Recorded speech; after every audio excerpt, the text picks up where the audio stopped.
Hey, what's up, Crypto Army? I'm Travis, your crypto newbie, bringing you my experiences so you don't have to learn things the hard way. Just a reminder, I'm not a financial advisor. None of my content should be viewed as financial advice. If you like what my content offers, don't forget to hit that subscribe button, like the video, and turn on notifications so you get notified when I post new content. It really does help the channel grow and get the content to others that might like it. So today we're going to do a quick recap of the Safemoon AMA and the MoonCast. I'm not going to talk too much about the MoonCast, but it was a lot of really good information directly from Papa, more specifically covering the blockchain, but he did talk about some other stuff as well. A lot of it is similar information that we've heard before, so there wasn't a lot of new revelations in there, but he did talk a lot about his work with the blockchain and some other stuff as well, so it's worth taking a look at. I did update the table of contents for the previous AMA video, so the entire live stream is in there. I still can't figure out why my audio drops down sometimes when the audio is clearly loud enough on everything else, so I'll keep working on trying to figure that out. And if you ever watch any of the live streams and my audio is really low, let me know, and that way I can work on the settings, but it seems kind of hit or miss on when that audio does work, because it clearly works just fine for these. And I didn't change anything. So we're going to do a quick recap. I'm going to try to keep it to 10 to 15 minutes just to kind of keep it manageable, but just keep in mind that it's a lot of information. So if you're looking for the whole thing, definitely watch the live stream. There weren't any real issues with the recording of that, so you can speed it up and get through it pretty quick. But here we go. Let's dive right in. So Safemoon Wallet has been downloaded by 500,000 people. 500,000 people have started using Safemoon Wallet, and part of that is also the version 2 migration. So if you haven't heard, the people that migrate over faster will get more reflections, and the people that stay on the version 1 token will get less. So it's in your best interest to do that migration. One of the easiest ways to do that is through the Safemoon Wallet. If you don't already have it, definitely download it. Now, there are a lot of limitations on Safemoon's wallet right now as far as the swap function. Trust Wallet has PancakeSwap. Safemoon Wallet doesn't currently have that. They've got their own swap, but they're adding pairs pretty slowly, so there's not a lot you can really do with the Safemoon Wallet other than buy Safemoon. They've got that pretty well figured out at this point, although there's still no direct Safemoon purchase option. They are working on that as well, but I would highly encourage you to download the wallet. In the middle of the live stream, they launched version 2.10, and the big thing in version 2.10 is that there's a couple new pairs on the Ethereum network. So Shiba Inu is one of the things you can now buy, and then there's a couple others as well. And they've got the reflection tracker. And the reflection tracker, as far as I can tell, I've already downloaded the update and looked at it. It only shows you your reflections for Safemoon, so don't expect to see reflections for any other tokens you've got that have reflection mechanisms or reward mechanisms built in. But they have said in the past that they plan on doing that also. They like the idea. I don't know that it's practical. We'll see. But hopefully they'll have that in there as well. The way they designed the interface, it looks like they left enough room where you can click on a specific token, so meaning more than one, and then take a look at the in-depth on that as well. Now, for me, and I haven't gone back in it since the initial launch because I've been too busy with this content stuff, but it only showed me from now. So as soon as you basically download it and turn it on and change your settings, I went with the more detailed view, so I can take a look at the more in-depth review of my reflections. Everything before that was just one big number, so which makes sense because it only now started tracking it, and I don't know that that's necessarily easy to see in the blockchain, especially when it's on the Binance blockchain. So you might not have access to your previous data, but you will have access to your moving forward data. Now that's for the Android wallet. The iPhone wallet is in review by Apple, so that should be coming very shortly as well. The other thing they're working on as far as the wallet is they're trying to get Bitcoin and Doge to be integrated into the wallet as well. Now that doesn't mean you're going to be able to do swaps with those, it's just that you'll be able to add them to the wallet and have them in there. I've got a couple other cryptos that I'd like to add in there as well, and Doge is one of them. I've got some others. Adding other blockchains takes a little bit more work, but they are working on that. Eventually what they'd like to be able to do is swap for something other than Binance Smart Chain. And the reason being is not even in the US can you use Binance Smart Chain in every state, so they want to be able to branch off and make it easier for other people to be able to buy as well. So think potentially Bitcoin in exchange for Safemoon, for example. But that's something they're looking at, and hopefully we'll get that integration down the road as well. Now in the next update of the wallet, they've already kind of announced what they're working on to put into that.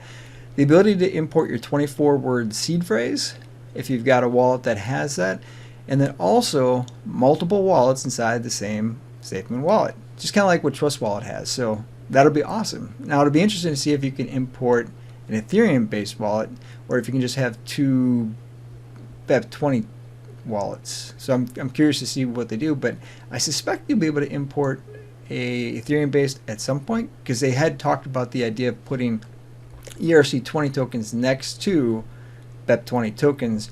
You just got to be careful that they've got to do it a very specific way so you don't screw it up, because you could have a version of USDC on multiple chains, so you got to be kind of cautious on that. They're also trying to add the ability to import a wallet through private key. Now, it was kind of an oversight, it sounded like, on their part. They did the seed phrase thing, and then that it occurred to Ryan that they never even considered private key incorporation as well, because there are some wallets that work off of a private key, and those people are being excluded right now. So they're working on that. They're also working on the exchange. They've already worked through most of the regulatory issues at this point, so now they're in the development and finalization portion of the process. It's still not clear exactly what this thing's going to look like, if it's going to be a typical web-based exchange. They talked about another tab inside the wallet where you would essentially see the exchange in the wallet. I could see there's a benefit in having both. So I suspect there'll be some sort of a web-based and then also some form of a wallet integration. But they didn't really talk too much about the specifics. They just said that they've got most of the regulatory stuff done, and they're moving on to the final steps in order to actually launch that product. Now, one thing they talked about that we haven't really heard too much about is Darkmoon. And it was kind of interesting how they talked about Darkmoon between when John and Ryan were talking about it, and then when Papa came in a little bit later. It really sounds like Darkmoon is kind of their where they work on all the stuff that they can't really talk about. So it's like the hidden side of Safemoon.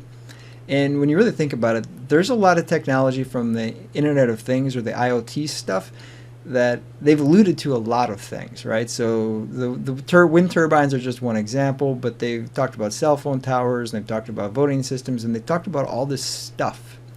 And I think what they're trying to do is build an ecosystem of stuff that can be run off of a blockchain. It's maybe the best way to describe it, because that's kind of what we're talking about. And they don't want to necessarily talk too much about it, because they don't want somebody else, a competitor or another blockchain, to steal their ideas. I mean, it's their intellectual property. They're working on it. So they got to make sure they time some of these announcements correctly to make sure that they don't get outdone by somebody else that takes their ideas and launches it before they do. Because they got so much stuff that's in work, it takes time. So we got to wait for them to get that information. But Darkmoon seems kind of like a staging area where they work on all this stuff that they can't really talk about it. It's in this NDA cloak of invisibility. So they give you these little hints, but they don't necessarily tell you what's really going on in all the details. And I saw some posts, and it said that Ryan, and he estimated that the community as a whole might be aware of about 15% of what Safemoon's working on.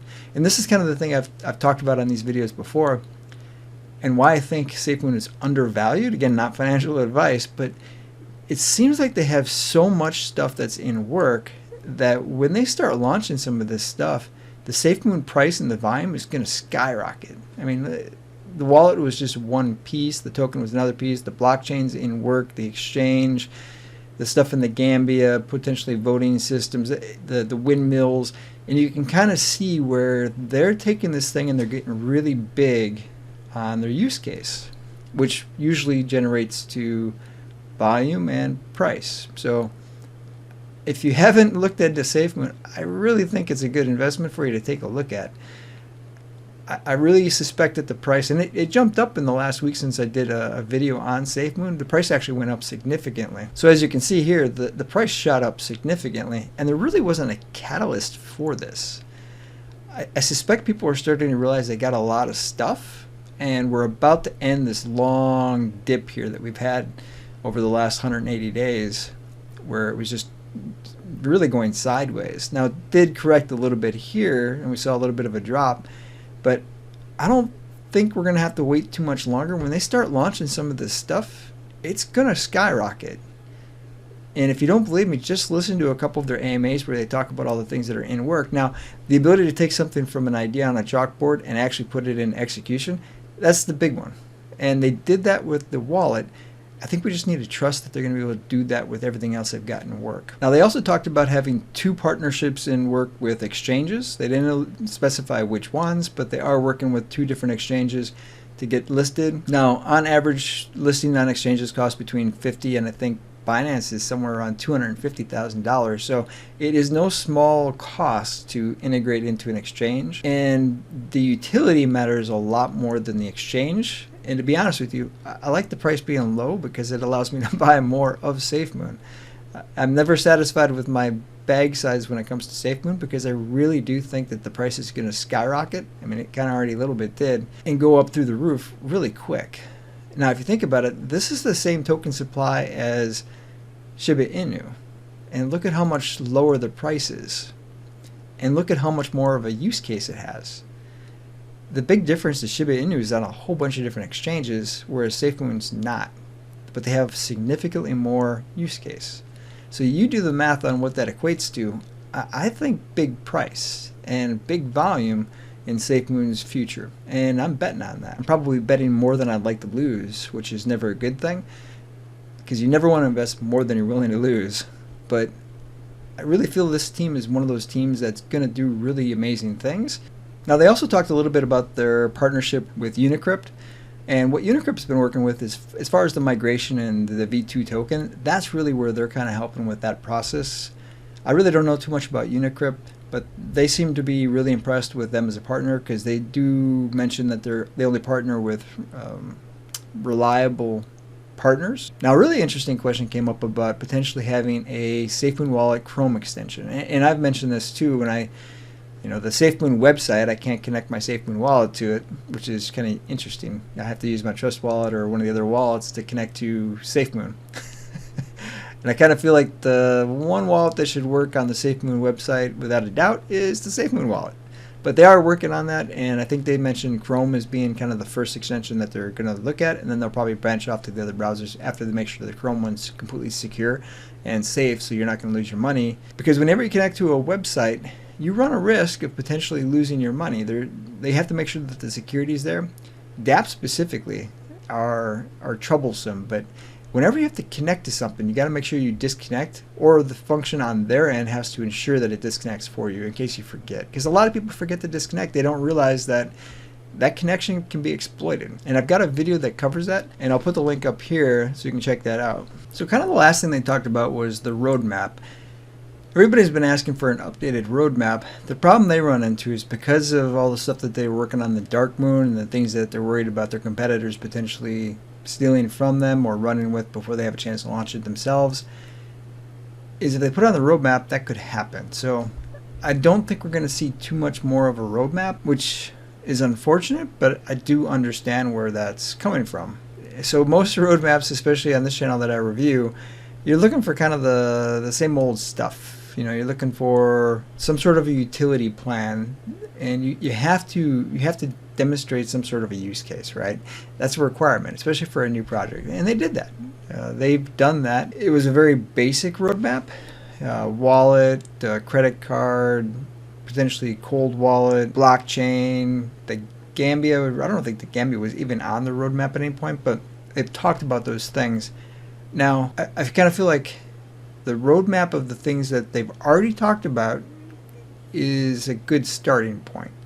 Now, maybe not all the other things that that they can't talk about right now on the Internet of Things, and maybe the voting systems or whatever they've got in work. I understand not putting that on there, but why not the Gambia? Why not the credit card? Why not the hard wallet? Why not the exchange? Why not the things that haven't already launched, that we already know are coming? And it's not necessarily about me and you, it's about any potential investor. And maybe you are a potential investor and you're watching this video for the first time. Wouldn't you want to know what's coming forward with the Safemoon project? I mean, why should you have to trust me as a YouTube content creator to tell you everything that Safemoon's got coming in the future, when you should be able to go to their website and see that information? I think that's a great question. And I think they're missing that. When they look at the whole picture of what they're working on, they lose sight of all the stuff that no investor that goes to their website can see. And that's unfortunate because they have a lot of stuff they've already talked about that they could definitely put on a roadmap. And I'll go on their Discord and see if I can send that message to somebody that can relay it to the team. A lot of the team isn't necessarily on Discord, and I've tried sending messages to a couple people from the actual team, and I never get responses back to those messages. But I don't normally do it in Discord, so I'll try that on Discord, and we'll see if I have better luck. And again, this is where that contact button is great, because there are people that would love to send ideas. Granted, that requires some work on their part and a person to kind of manage that, but every once in a while they're going to get a great idea that isn't just coming through AMAs and, well, really just AMAs. I suspect there's some ideas from the Discord side as well. It's more painful than just jumping on a website and saying, hey, could you do a roadmap, because your future investors that haven't invested in your product would probably benefit from seeing all the things that you've got working on that they don't necessarily go look at YouTube videos and AMAs for. That's it for this review. Sorry it was a little bit longer than I expected, but I wanted to cover a couple extra things in a little bit more depth. Again, there was way more in the actual AMA, but for almost 2 hours worth of content, I've summed it up pretty good in the 15 to 20 minutes that this one took. So hopefully you found this content helpful. Let me know in the comments. Also, let me know if it would be helpful to have a live stream of this or any other tokens that I cover. Evergrow coin is one that I spent a lot of time on. Saitama, I spent a lot of time on. I haven't spent as much time on Shiba Inu, but that one is kind of an established product at this point, so I don't feel like that's something I need to spend a lot of time on. It's on a whole bunch of exchanges, but I'm willing to look at those as well and do live streams or even do more content updates on those. Just let me know in the comments. I'm pretty amenable to trying to make sure I give you guys the content that you're looking for. One caveat, and I'll probably mention this on a couple of the future videos just to make sure that I hit the different communities that are watching my content, but if you'd like me to take a look at a token, I'll always take a look at anything that you put in the comments. I'm not necessarily going to do a full review of every recommendation unless you're an active subscriber. And what is an active subscriber? It's somebody that's subscribed to the channel and is actively engaged in asking questions or putting comments out there. If I see your name on a regular basis and I know that you're actively engaged, you're attending the different live streams, and you're just being more involved, I will absolutely do everything I can to review a project that you asked me to take a look at. What I don't want this channel to be is a stop for every single person that's showing a token that's just starting out or that they're invested in and they're just trying to hit as many channels as they can, saying, hey, go ahead and take a look at this one. That's not what I'm looking for. I'm always going to take a look at them because if it's a good idea or if it's a good token, I want to share it with you. But I don't necessarily have the time to do a review on every single token. And as this channel gets bigger and more people are subscribing to it, there's going to be more of that because the audience gets bigger. So I don't want that to be the case. But most of the comments I've gotten so far have been pretty good projects, and I've loved doing the reviews of those projects on this channel. So hopefully you found those helpful. And I don't necessarily think the people that did that were trying to shill a project. But what did point out today in the live streams is there was quite a few people that were showing their products. And some of them I deleted their chats and silenced them essentially throughout the course of the live stream because that's what they were doing. And I think that's probably in the future, so I want to get a head start on making sure everybody understands how I'm going to do those reviews. Again, I will always look at anything that you guys let me know, but I'm not necessarily going to cover it unless you're an active subscriber. And that's just a benefit of being an active subscriber on the channel. Until next time, stay strong with those diamond hands. Crypto Newbie here to tell you how you can get $2,340 in free stocks. All the links I use in this video are in the description. Sign up for Webull and get 2 free stocks valued up to $2,300. Your first stock is free automatically. Deposit any amount and you get your second stock. Deposit 1 penny and you get your second stock. Total value could be up to $2,300. Generally $5 per stock is what you get. Next we have block fee. Get $10 in Bitcoin just for signing up. Read the fine print. I've got a rewards account. You'll get $40 in Bitcoin, as will I. So you know exactly what I'm going to get and what you're going to get. You do need to deposit $100 to get your $40 in Bitcoin. That's the overview how to get $2,340 just by signing up for accounts.